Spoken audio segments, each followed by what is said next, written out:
Well, we welcome tonight a person who has made an enormous contribution to the teaching of modern Greek language and literature in Australia.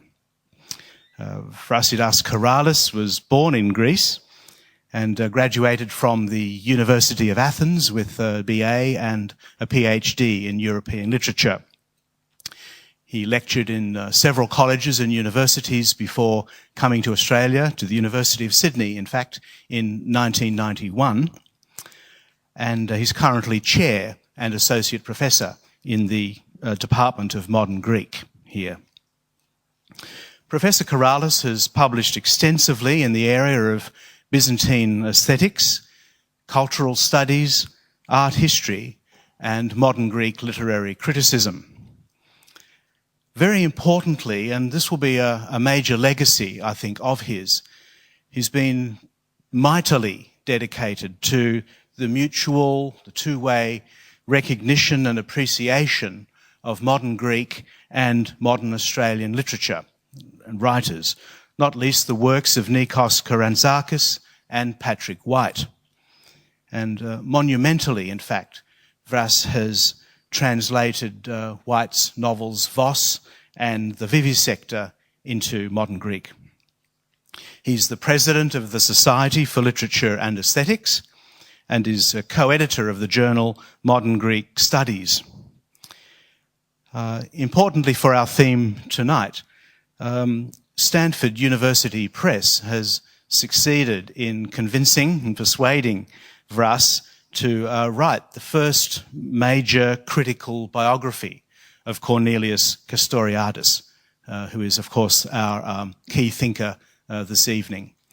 Vras will be keen to take your comments and questions at the end of his lecture, and so I invite him to talk to us now.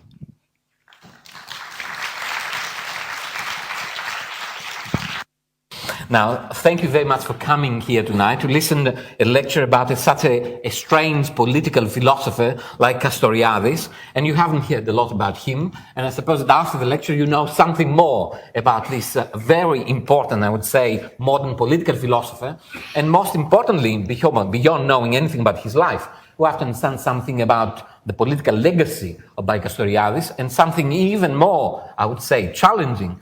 What were the problems that the Castoriadis faced in order when he was articulating and formulating his political philosophy?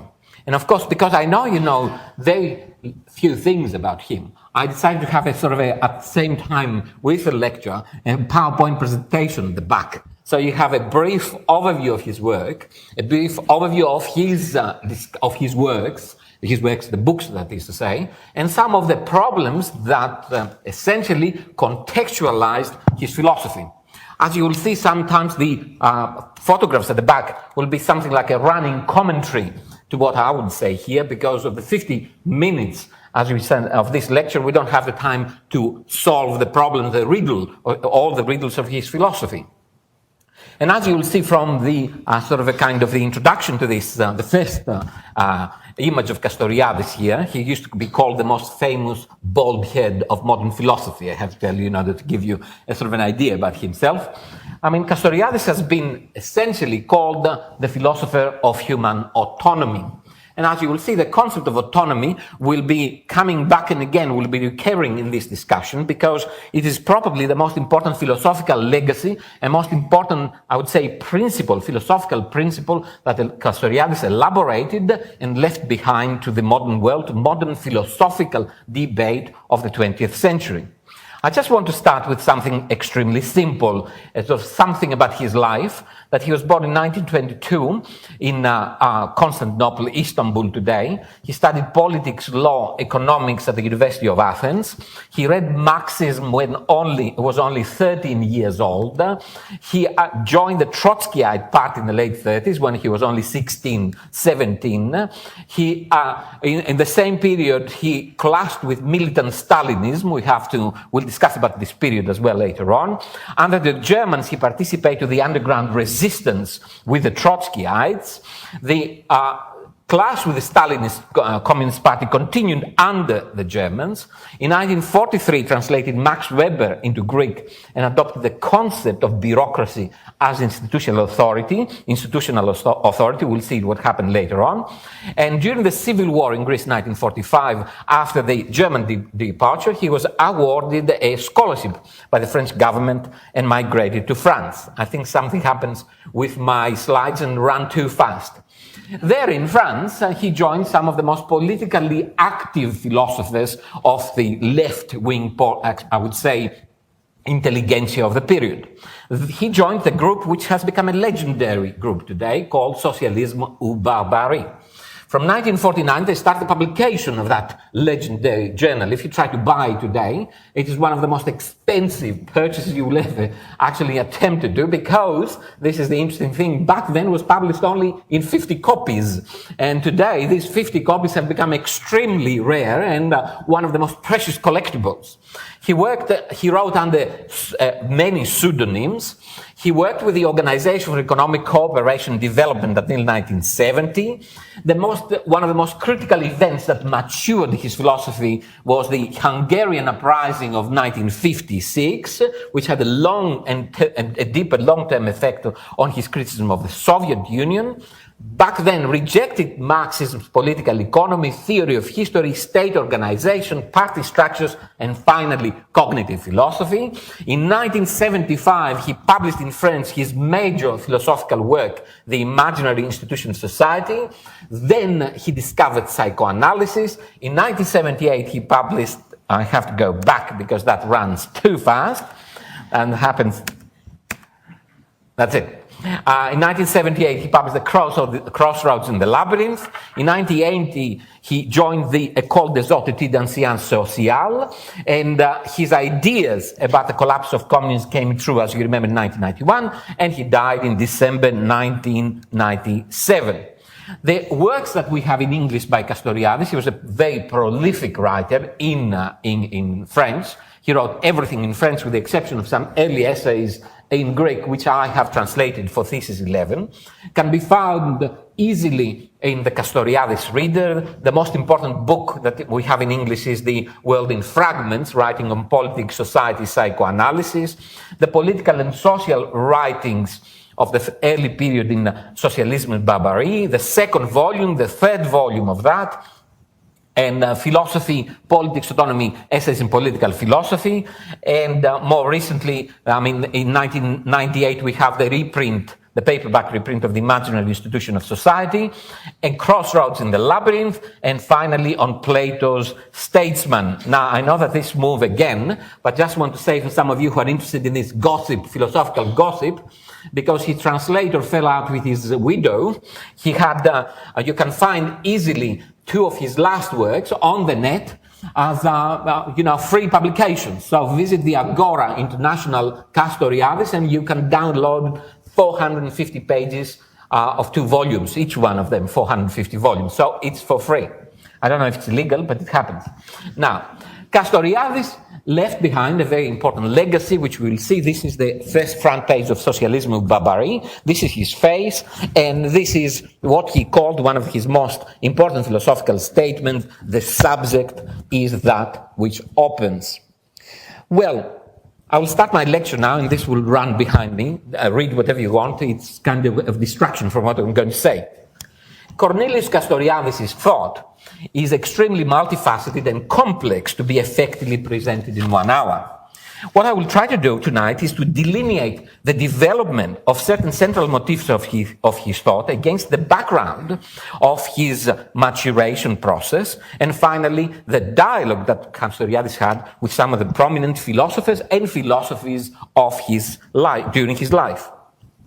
The main questions of these presentations we'll try to address is not simply who Cornelius Castoriadis was, but why we should study his work, and I have to stop that because Max comes on to this lecture later, why you study his work, but beyond all this, we have to understand something transpersonal, which belongs to the whole social, political, and intellectual movement which aspired to change society and establish a new world. Castoriadis spent most part of his creative life trying to come to terms, criticize, refute, and surpass the movement which, according to Jean-Paul Sartre, was the unsurpassable intellectual horizon of the 20th century, that is to say, Marxism. After his youthful enthusiasm, Castoriadis soon realized the mystifying and alienating character of Marxism. So the main thrust of his philosophy was not simply to clearly show the metaphysical and anti-humanist nature of Marxist ideology according to him, but also to formulate a counter-alternative which would replace the Marxist conceptual paradigm with a new form of social praxis, formulating its theory through its own self-reflexive creativity. We must therefore see in his work within the context of the socialist century. So Marx enters, as defined not simply in its theoretical expression by Marx, Trotsky, or Rosa Luxemburg, but also by the actual political implementation of this theory in the countries of the so-called existing socialism.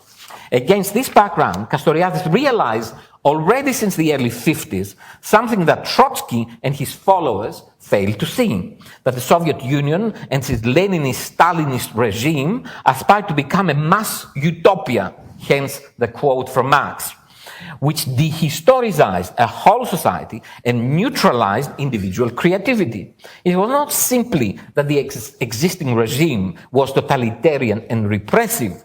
More than that, the motivating theory behind it was a kind of a pseudo-religious character, according to Castoriadis, which abolished human agency by establishing a deterministic worldview in which the individual had lost its very essence and the ability for creative intervention.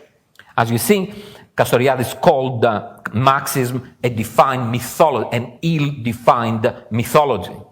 His main themes can be seen against the background of that mass illusion, according to him, of the master narrative that led to a secularized, inwardly paradise, of a utopia whose social organization and temporality abolished time, individual conscience, and human will. Indeed, we cannot understand the work of any philosopher of the 20th century without this background. Therefore, I see him as representing not simply himself, but a whole political, social, and philosophical movement starting after the Soviet Revolution and culminating, finding its ultimate expression in the actual event of the fall of communism in 1991, which, because of a strange cunning of history, was probably the most spectacular confirmation of Marx's own theory. Historically, Castoriadis belonged to the generations of European philosophers struggling against the injustices of an existing social system, while at the same time attempting to find a convincing social alternative. Especially after the collapse of the 19th century principle of social progress and during the Great War, the First World War. This was not simply a romantic Promethean attempt to rebuild society or the romantic ideal for the establishment of a new type of humanity.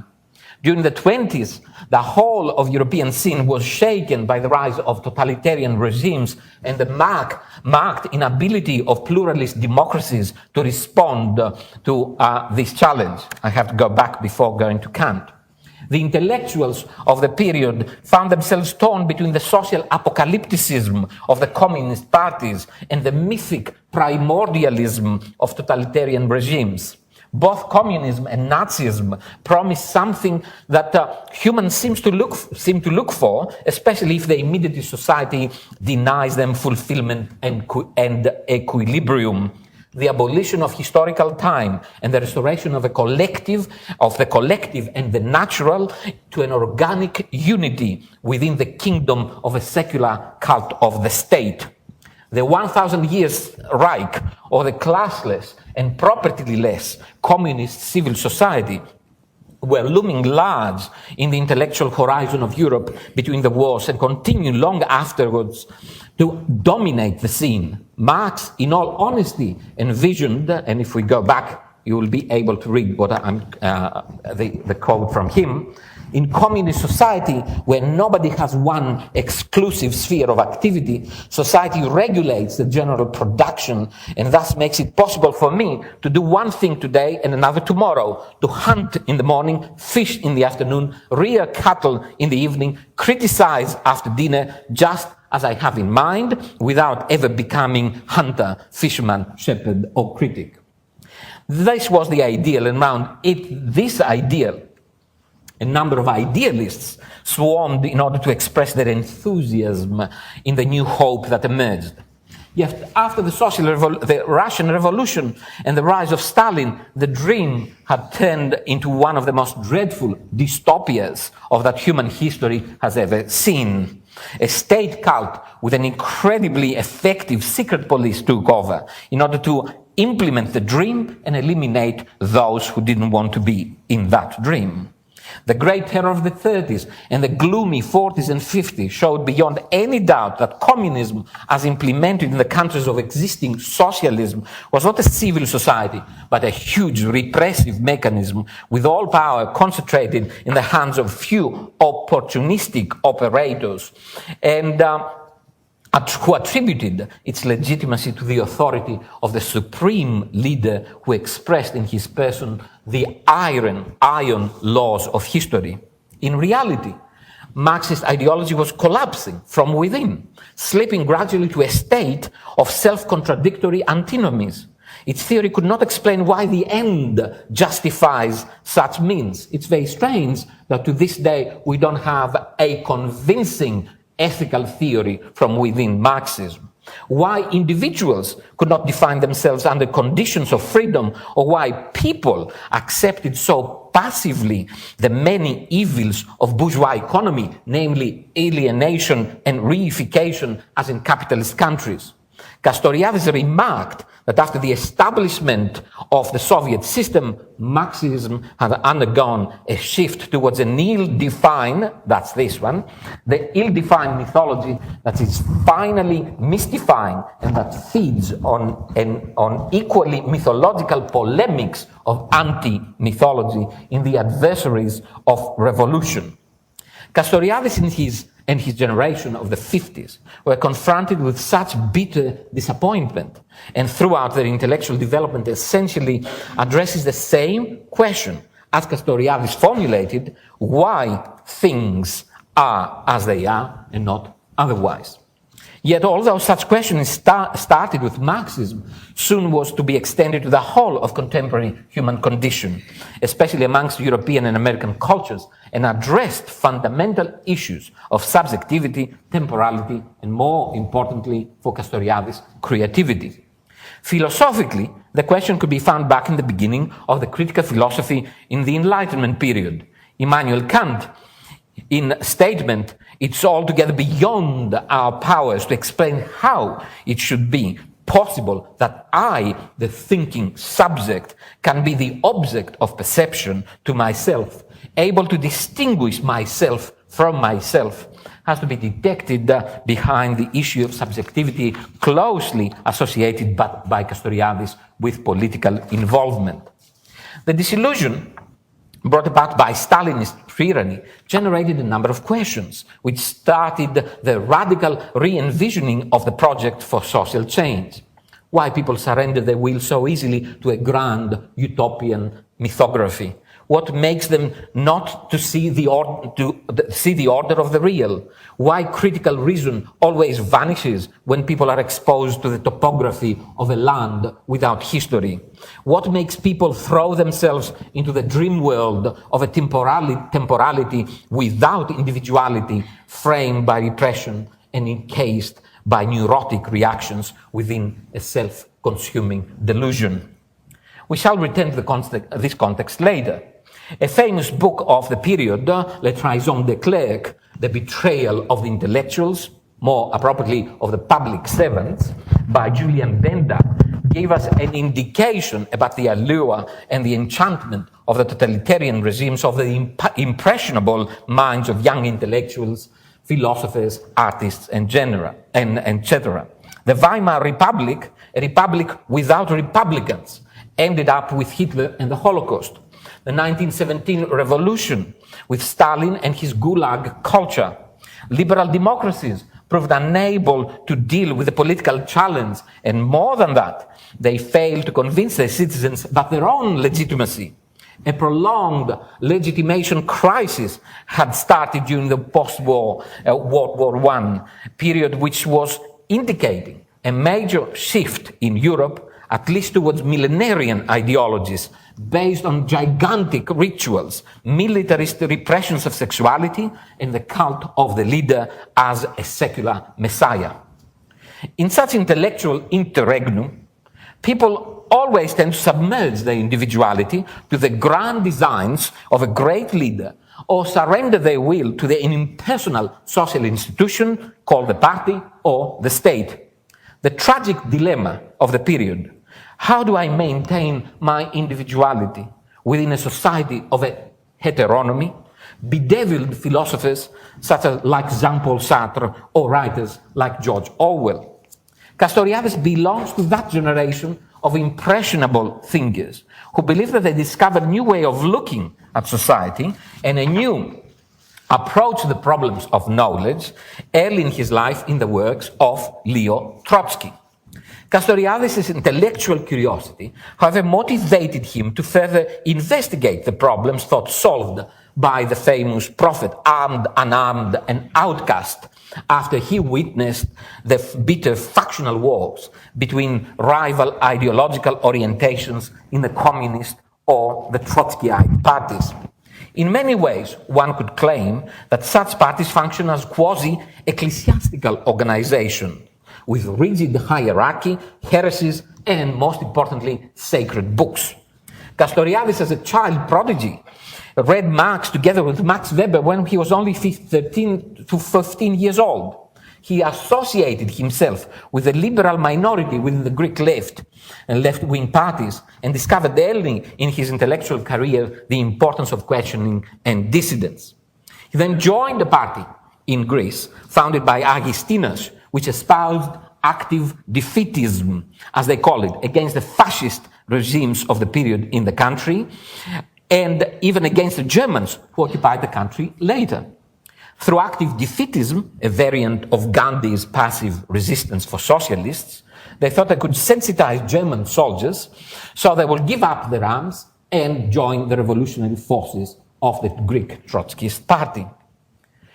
And within such youthful idealism, and under the German occupation, the ruling Stalinist faction in Greece regularly tried to exterminate all the rival Trotskyite minor parties. The project of exterminating Trotskyists came into its fulfillment in late 44-45, when a virtual pogrom against all of them was declared by the Stalinist leader of the Greek communists following Stalin's own Great Terror.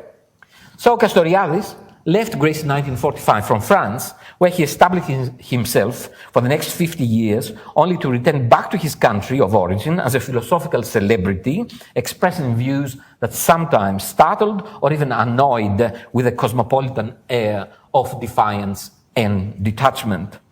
During this long stay in France, Castoriadis worked as an economist for the International Organization for International Cooperation and other organizations, which gave him a clear understanding how the capitalist arch-enemy worked, and for a period of time the certainty about its imminent collapse by analyzing what Marxist economists used to call the contradictions of capitalism. However, the more resistant capitalism proved to be, the more Castoriadis realized that the serious problem was taking place within the so-called socialist countries. His politically motivated criticism led to the gradual unfolding of a solid but somehow incomplete project of establishing the intellectual and philosophical paradigm within which the postulate of human autonomy would become a political reality. The Kantian dilemma we mentioned before was the main issue behind his project. Is it possible to think critically and become autonomous when the very structure of your society imposes disunity and establishes an antinomic relation with yourself? How is such heteronomy expressed in the social and political life within a social structure that imposed the voluntary surrender of individual consent to the decisions of the great man? For the Marxist regimes, citizens didn't exist as individuals with inner life and psychological depth. The rejection of Freudian psychoanalysis by the official establishment meant that these regimes recognized a potential threat in the Freudian idea of the unconscious, the id, which was essentially the undisputed, according to Freud, master of human existence. The mechanistic and naive belief that reason could explain everything, or that everything could be reduced to the societal structures which passively reflected, as the metaphor used to be, on the mind of humans, was probably one of the most profound misunderstandings of human mental processes that have existed and have presented themselves as a total interpretation of consciousness. When Freud stated that the ego is not even master of its own house, but must content itself with scanty information of what is going on unconsciously in the mind, he didn't simply undermine the belief in human reason, but also the belief that humans needed a great engineers of their soul, as Lenin and Stalin wanted to be. Castoriadis knew of the Frankfurt School and its bold attempts to synthesize Marx and Freud, yet their approach retained many residues of Marxist naive utopianism, a utopianism that, according to Herbert Marcuse, what is denounced as utopian is no longer that which has no place and cannot have any place in the historical universe, but rather that which is blocked from coming about by the power of the established societies. With them, the utopian project was internalized to the human soul, to the human psyche itself. We are not utopian enough was the underlying belief of the Marcusean philosophy, who maintained a negative attitude towards modern technology and popular culture. The need for a non-Marxist radical philosophy of the subject, a philosophy about the creative autonomy of the individual against coercion, conclusion, and existential dyslexia, was addressed by Castoriadis in his magnum opus, The Imaginary Institution of Society. Briefly, his main ideas can be encapsulated on the central significance of what he called the imaginary for modern societies.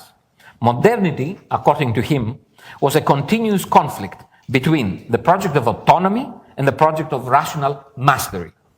Capitalism, in all its forms, uses rational mastery in opposition to the radical imaginary of autonomy, which expresses the creative and self-questioning critical spirit of modernity.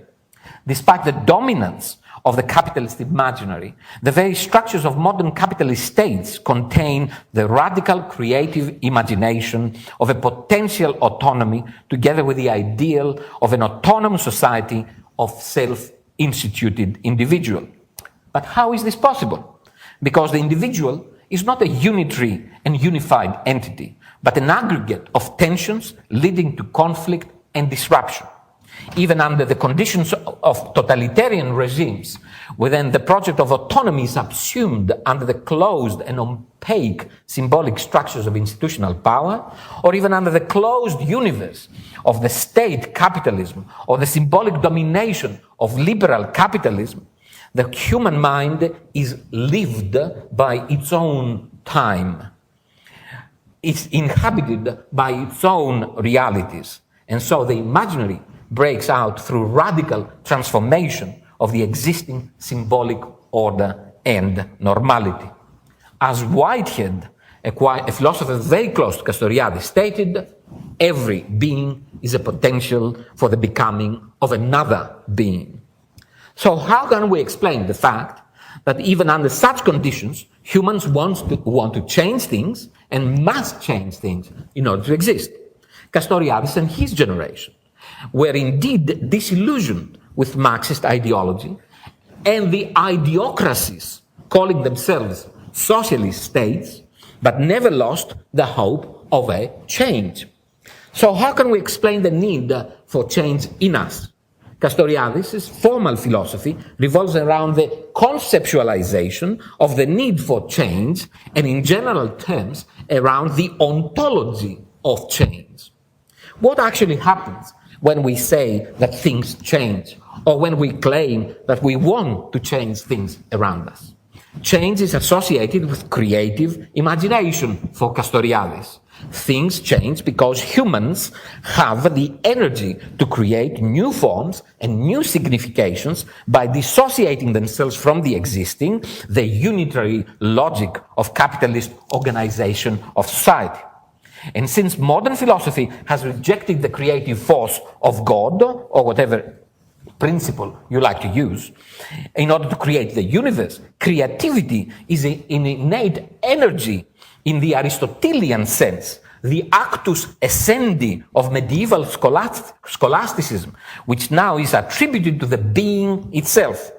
The being which now ipsum per se subsistens, that is to say, what subsists by itself, bearing in per se the causes of its existence, as essential novelty through a creatio continua, a continuous creation, which produces the newness of being in all its innumerable singularities and universalities.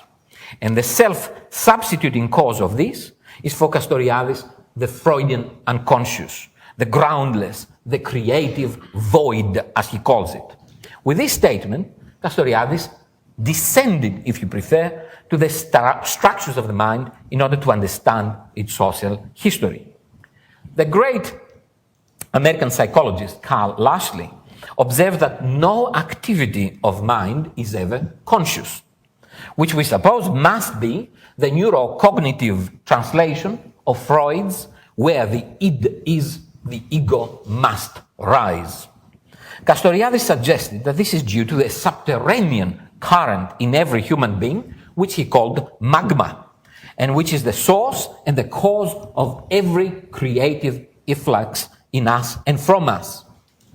How can we explain the immense variety of forms and representations, actions and feelings, ideas and silences that torment our existence and make it so interesting and yet so confusing?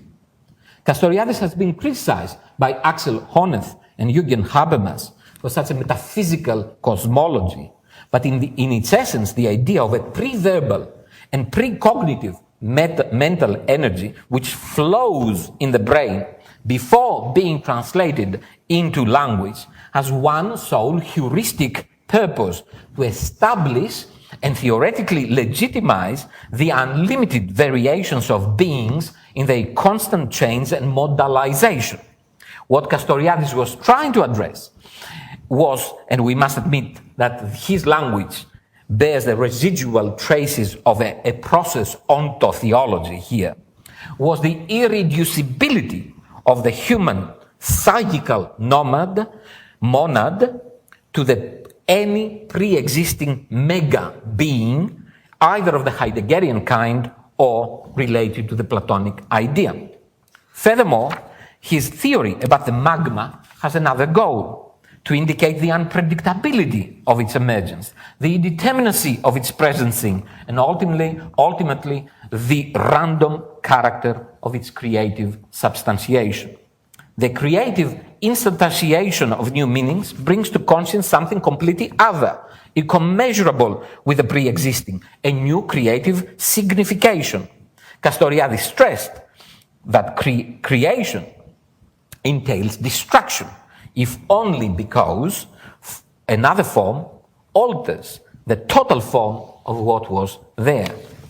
This is what he called the radical imaginary, the capacity to actualize in eidetic forms new meaning, unforeseen and unreferable to the conditions of their production. Such new meaning, however, comes out of the autonomous creative impulse of humans as self-reflexive subjectivities. The autonomous subject creates signification on the basis of the baseless, the groundless, that we give form to the chaos through and through, our action, our labor, our works, and that therefore this signification has no guarantee external to itself. So Castoriadis' project becomes now clear in his constant struggle against the utopian and dehistoricizing tendencies within Marxism, and it's really strange that Honeth called him in his obituary the last of Western Marxists. He articulated the need for the autonomous individual extended to the realm of freedom, of political and social freedom, within the conditions of democratic education and ethos. After his exploration in the existential sources of creativity, Castoriadis ascended to the elucidation, as he called it, of his democratic, autonomous individual. He didn't see democracy as Isaac Berlin, John Rawls, or John Keane perceived it in terms of legal stipulations, economic arrangements, or moral principles. He remarked that all of the above were consequences, not presuppositions. That's behind me the radical imaginary inaction, as you think. Lenin at last as a completely punk, sort of a figure. Autonomous people within their own institutions create political life, the vios politikos of Aristotle, with one purpose. The objective, he wrote, of politics is not happiness, but freedom. Autonomy is freedom understood not in the inherited metaphysical language, but as effective, humanly feasible, lucid, and reflective positing of the rules of individual and collective activity. Castoriadis was beyond anything else an optimist. He believed that after the establishment of another relation with our unconscious takes place, the autonomous individual which will emerge would act intentionally to change things within and without. Marxist utopia believed in an actual end of tension, suffering and conflict, in that restoration of authentic primordiality, where humans would be able to develop their total potential as if there were no natural limitations. Yet Marx, and indeed the whole of 20th century philosophy, even the anti-Marxist traditions, had serious issues with technology. Our technological societies have established completely new conditions, not simply for producing material goods, but the machine metaphor is employed as a heuristic device in order to describe our own subjectivity. The technophobia of philosophers like Martin Heidegger started losing ground against an over-optimistic technophilia, which gradually eroded the traditional way of producing philosophy or even constructing philosophical statements. Castoriadis seemed to stand somewhere in the middle of such technoscience wars, undecided not about the essence of technology, but about its mastery. Who controls technology is the problem.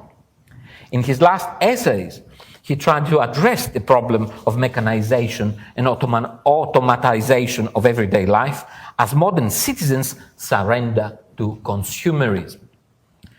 He thought of this last period of Western civilization, our period, as an epoch of decline, a period in which the critical legacy of modernity was receding under what he called the rise of insignificance.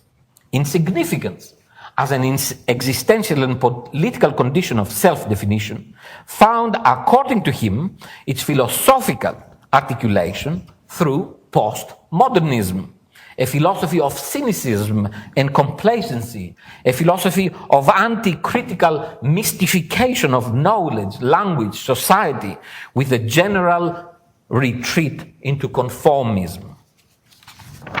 According to him, the Occident, the West, that is to say, follow a tripartite path of self-definition during the last 1,000 years. The first one started in the 12th century and ended in the 18th, with the main political project being that of reinterpreting the tradition. From the 18th century onwards until the second half of the 20th century, Triumphant capitalism imposed a powerful new imaginary with the project of autonomy as its spearhead.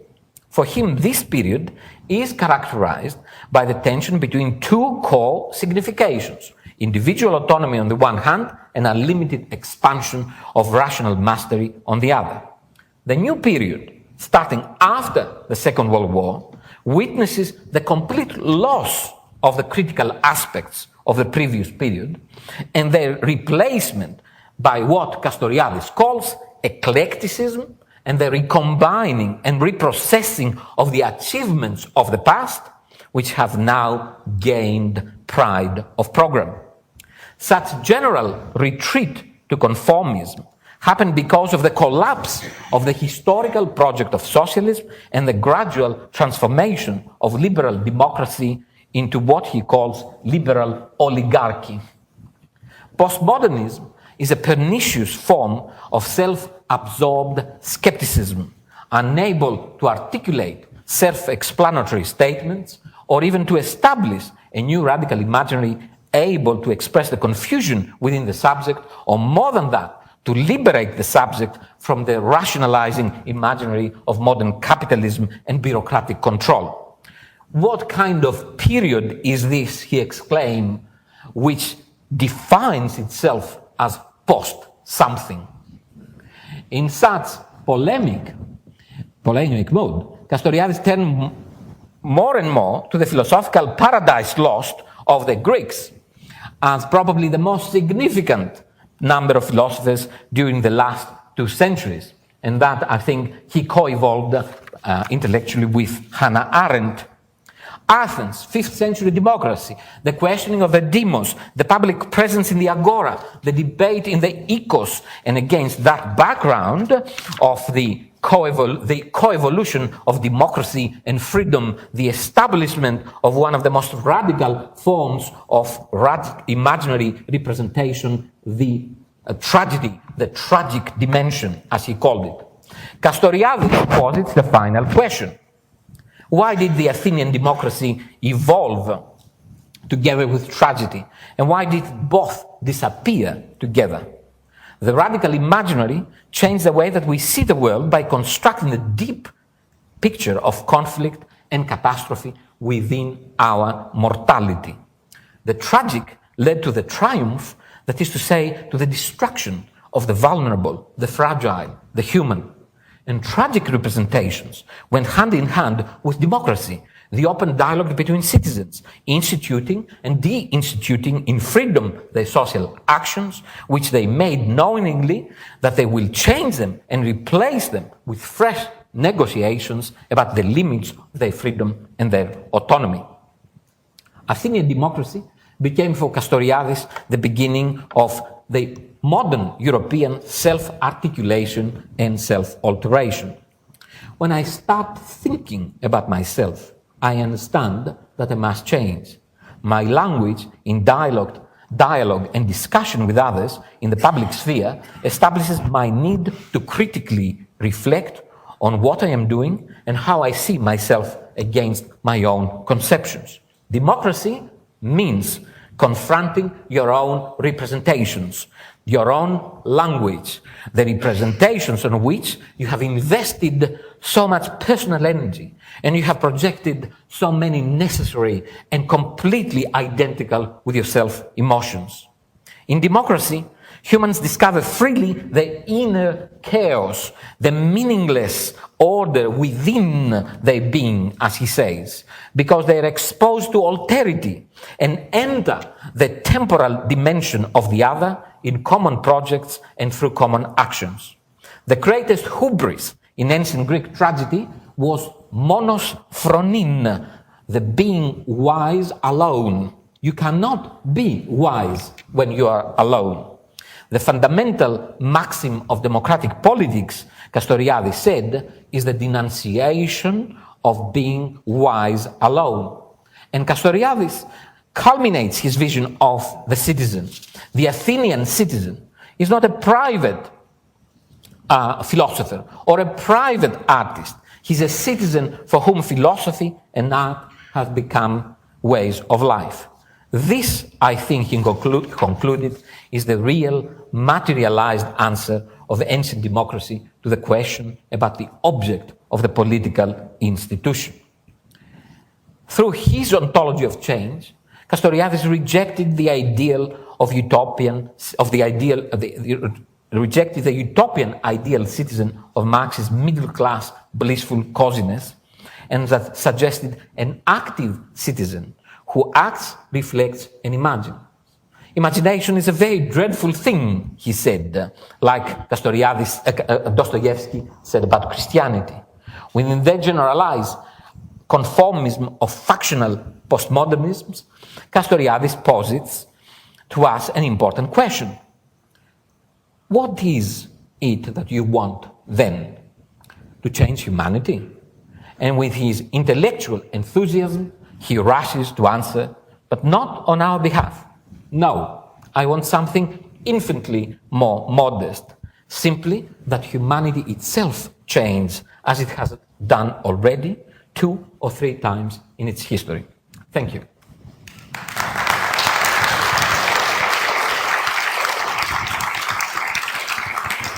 Now, we didn't have the time to see all of these things, but as you understood, it was a kind of commentary, running commentary on what Castoriadis said. I couldn't give you all the references to Stalin and Marx, but I think the idea of Stalin that one death is a tragedy, 1 million is a statistic, is probably one of the best commentary to the tragic, what Castoriadis said about political authoritarianism and totalitarianism. I just want to show you this importance that Castoriadis attributed to tragedy. Well, essentially, if we think, and remember, Philip, a few months ago, we had John Keane and Joshua Albert talking about this thing. The co-evolution of democracy and tragedy in ancient Athens for Castoriadis was of immense importance, that a triumphant democracy, a functioning democracy cannot be triumphant, cannot express triumphalism. At the moment that democracy expressed triumphalism, collapsed. And this is the problem that we see in many importance. That's why I've got here some of the pictures, sort of a kind of referring to modern interpretations of tragedy. And of course, that's something we have to see. God is Red, a modern Soviet Greek tragedy. And with the ideas of mechanization of everyday life, and as you see, Castoriadis refers to the ideas of technoscience as essentially taking over modern society through privatization and individualism. And finally, which is something very important, the present crisis of humanity is a crisis of politics in the grand sense, a crisis of creativity and of our political imagination as well as of political participation by individuals. And the famous statement, creation entails destruction, if only because another form alters the total form of what was there. And the statement that, suppose we didn't have the time to talk about that, which confronts the Heideggerian concept of a groundless being, that being is chaos, and we have to be in that chaos. And finally, the most famous statement he did about ancient Athenian democracy, that when I say that the Greeks are for us a germ, I mean first that they never stopped thinking about the question, what is the institution of society ought to achieve? There's an E missing. And second, I mean that in paradigmatic case, Athens gave the answer, the creation of human beings living with beauty, living with wisdom, and loving the common good. Now, as you understand, Castoriadis is a very traditional humanist, although some of our friends will dispute that. He had a very, I would say, despite the sort of a kind of modern postmodernism, he had a very deep confidence in human reason, critical reason, to renegotiate the limits of our autonomy. And I suppose by renegotiating our limits, we understand how autonomous we really are. Thank you very much for your patience.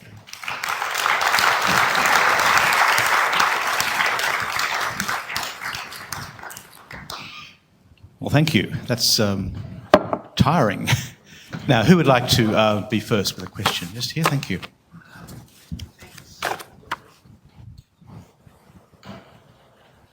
Thanks, Russ, for a wonderful, fascinating talk. I just wondered where the relation, I mean, is there a relation between Castoriadis and Lacan? I imagine not, because you present Castoriadis as a humanist, and Lacan is very much an anti-humanist. But you brought up psychoanalysis and Paris, and, were they enemies? Did they fight in the streets? Now, this is... I didn't want to enter into the bitchiness between philosophers, as you understand. They were very bad enemies, those two, very sort of scathing attacks by Castoriadis against Lacan. I think to a certain extent, both Lacan and Castoriadis complement each other. Lacan, my perception, sort of a kind of, if I could express, I'm not an expert on Lacan, but, unfortunately or fortunately, we have to read his stuff at a certain stage. I think it was completely opposite from what Castoriadis trying to institute and articulate. And Castoriadis, Lacan, to my perception, has a very metaphysical perception of the id, whereas Castoriadis has even a naturalist, which is that's what I call ontotheological, in Heideggerian terms. So it has been influenced by Lacan, but I think there is a kind of antithesis, essentially, between those two, which makes the whole dialectic much more interesting. I mean, Castoriadis published in 1979 this incredibly vicious attack against Lacan, but it's too detailed and too esoteric to discuss this issue. What separates them? What was the reason behind that? And what happened? And what's the different perception of reclaiming Freud's legacy? Could I just follow that up first, thanking you once again for a brilliant and illuminating lecture. It seems to me that where Castoriadis is using the Freudian legacy to make of the subject that which opens, Lacan is at the same time progressively using the Freudian legacy to make the subject that which is closed. Closed, yeah. And I think this is demonstrated by the way in which the two situate the imaginary, in that if you look at both their schemata of thought, you get the imaginary with Lacan as a stage preceding the insertion of the subject into the symbolic order. With Castoriadis, it seems that the radical imaginary is indeed the emancipatory thing that comes at the end, so that you have, to my mind, a complete symmetry of opposition there. Would you agree with that? And did Castoriadis comment specifically on this? Well, as I said, he has published an extensive refutation of Lacan's psychoanalysis, or version of understanding of psychoanalysis. I think it's very convincing to a certain extent, but I didn't want to insist on that because the whole tenor of his discourse is very polemical. It's extremely sort of a kind of personal attack. You can't distinguish what is personal and what is sort of a kind of refers to the actual concepts that they've got and they use. Of course, we must admit that Lacan, as a structuralist or post-structuralist or the father of both, or, the offspring of another third version which, evades my my attention at the moment, was in all over the place. Castoriadis was more focused, much more sort of a kind of, I will insist on that in the sense, but I don't use it after Heidegger, I think that the concept of humanism has taken a kind of a very negative,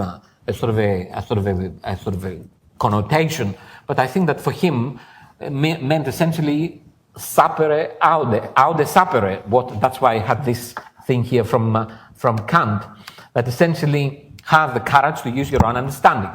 He discusses this in many occasions, Castoriadis, as many modern philosophers have done, and I think he gives us a very, not actually convincing, but extremely reliable, I would say, conclusion about if we can trust our consciousness. Can we trust our understanding?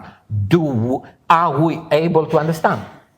And when we articulate our understanding, What comes out as a representation? How this historically defined, socially defined representations define our relation with our unconscious. Are we in control? Can we elucidate what is behind the sort of famous, the void, the id, the Freudian id, and find a sort of a kind of a new relation with it?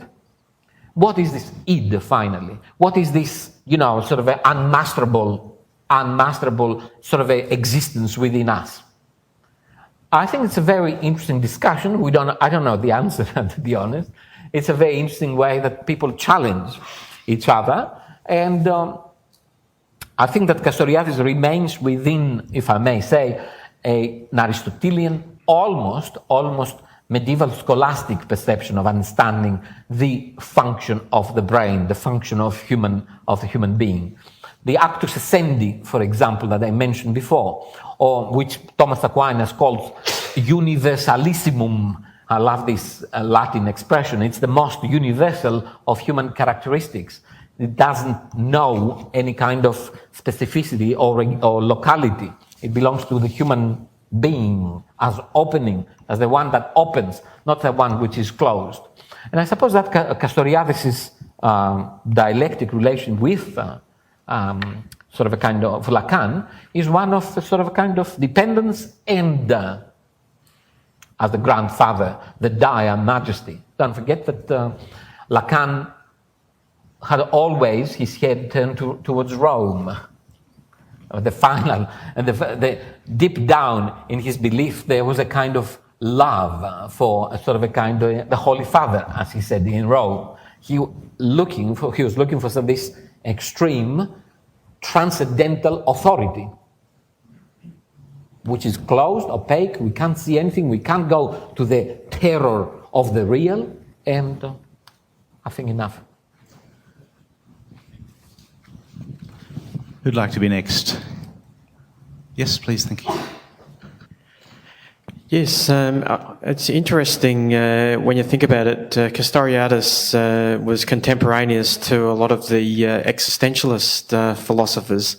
I was just curious to know what his polemical stance would have been in relation to a lot of their fairly individualistic ideas in relation to human choice, etc. Now, your question is very interesting. First of all, he hated, of course. You can easily understand that he was against existentialism as a kind of a new, or as he said, a mystification of human language. He hated Sartre, for example. He believed that Camus was a very bad writer and these sort of things. I mean, that happens with people who want to reorganize humanity. They have to reject the established institutions or established names. But I think that there's always a connection. He was a Parisian. He lived in Paris. He was in a constant discussion and conversation and a dialogue with these people. You can feel the context of his works that essentially replies to existentialists. But I think the gloomy and very sort of a pessimistic perspective that we see in existentialism had another effect on Castoriadis. Agnes Heller accused him that he never developed a theory of moral choices, criticized his work. But what we see in Castoriadis is the absence of ethics. And ethics, in that respect, as other people have accused him of being having a belief on the voluntarist ethics, that I do things because I want them to happen.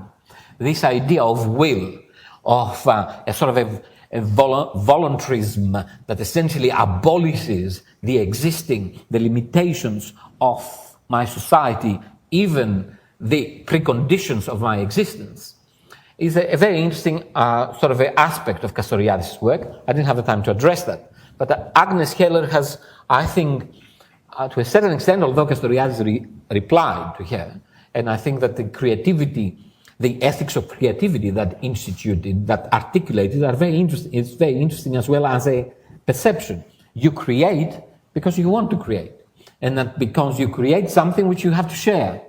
This is the political element of his ethics. We share, therefore I am. That is to say, I do, therefore I am, but I do things for the other. I can't do it for myself.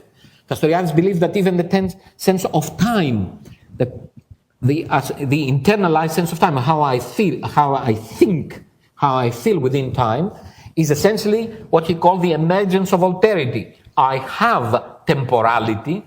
I am lived by time at the moment that I relate.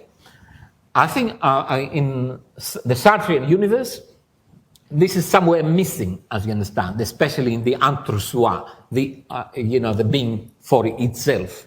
That for itself, Castoriadis does not exist. We can't have a being for itself. So his criticism of existentialism is both, I would say, radical, in the basis of the I that formulates something. That is to say, the Cartesian I am, I think, therefore I am, is something that Castoriadis never accepts, never accepted. If we could say, I do, therefore I am. So, in order to have a deeper insight into his ideas, particularly about creativity and autonomy, is it fair to say that it's like a symbiotic interrelationship between the individual and the society, and that we sort of we live according to a kind of a communitarian ethos? Well, the integrationist social vision, I said, we can't distinguish now society from individual. I mean, this is, if I may say, it's a bit sort of a kind of, we can't use these terms anymore. We live in a society, we are social, we are socialized, we socialize. We don't exist as individuals. There is no such a thing as a sort of a monos. There's the ancient, in English, don't forget that we use the Greek term for stupid is idiot. The ancient Greeks made this, and Castoriadis mentions that, the distinction between the idiot and the citizen.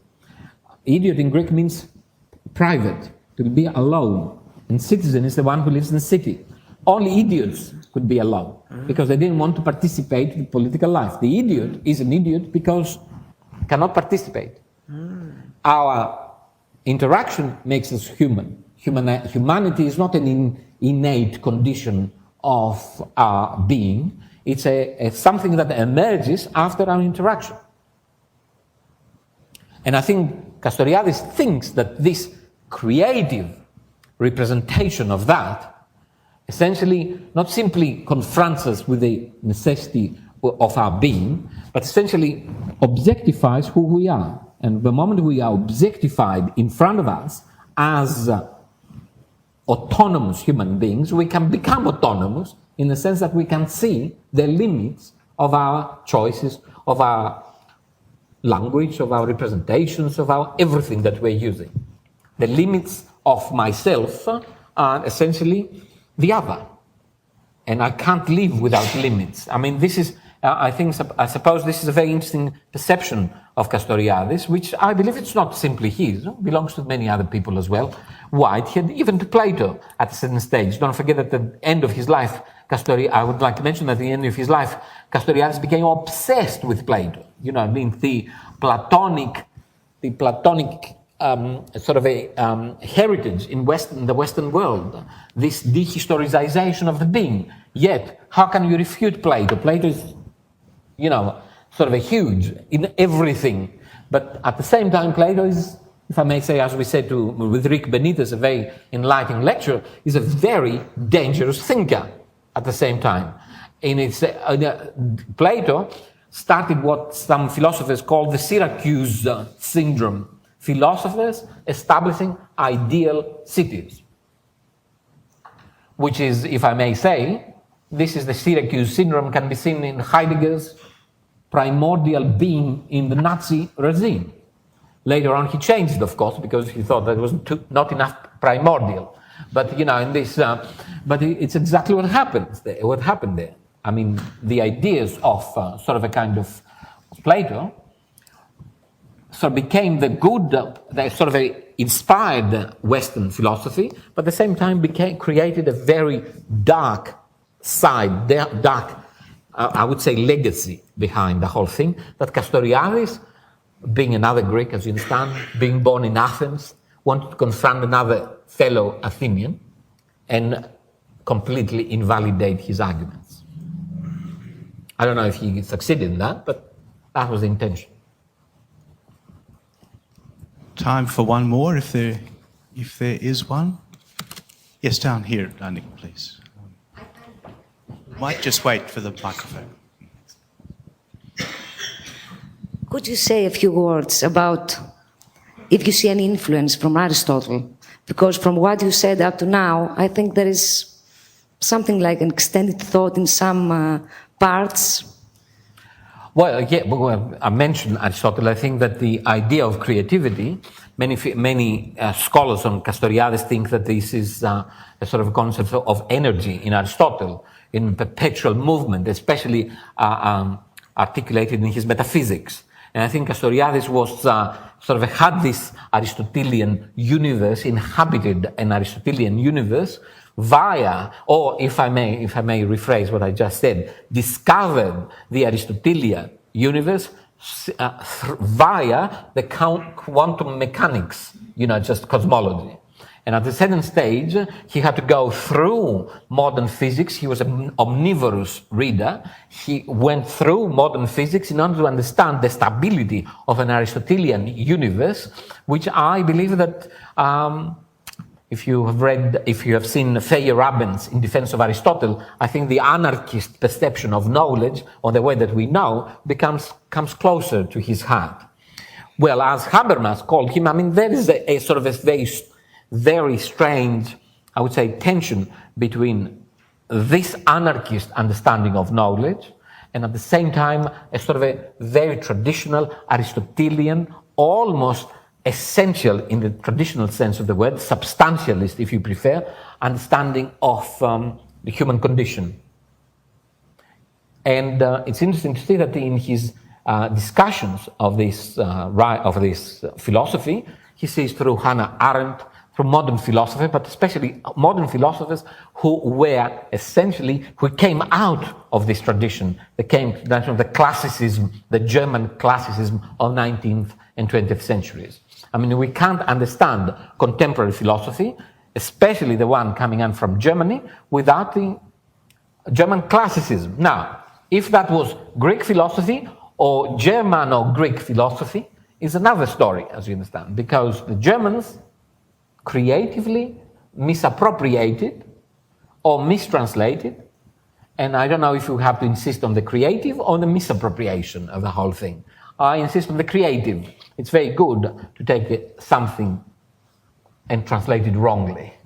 I think the wrong translation gives new lease of life to the text, because it transplants it somewhere else. It gives a completely different, sort of a dimension and orientation. Translation is probably, the Germans, especially Castoriadis, discovers the Greeks in his own language because he was an amazing, he knew ancient Greek very well, through the Germans and the French. And then he read them in the original. I think that has to be it, Vras. I'm sorry. Please don't come next Wednesday night. Apparently there's lots of ball games on and grand finals and things, and we can't possibly compete. So we take a break next week for the university vacation. We reconvene and regroup on Wednesday, the 4th of October, when Melissa Hardy will speak on Walter Benjamin, which we're looking forward to greatly. In the meantime, please join me in thanking Vras.